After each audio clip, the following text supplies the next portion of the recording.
everyone, hopefully you are having a great day.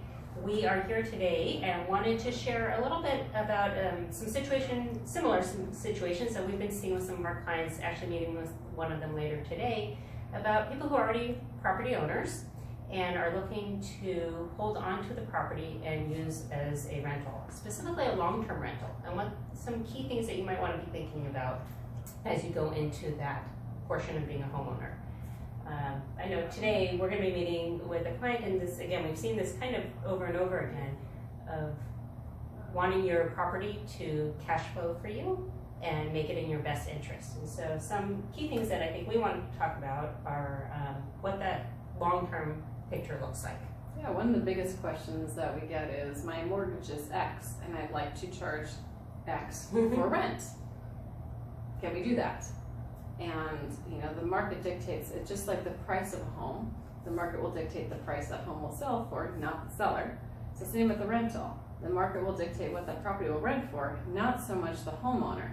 And so doing a full market evaluation and understanding that your property may rent for less than your mortgage, especially if you're over 100% financed, which with many of our VA buyers, they purchase the home at a certain price and they finance in their VA funding fee into that property. And also one other thing to keep into consideration is the time that you've owned the property. Yep. So, what have you put into the property principal? Yeah, I mean, when you purchase a property and you're 100% financed with a VA loan, it can be challenging, at least in San Diego and in California, to cash flow on that property in the first or second year of home ownership.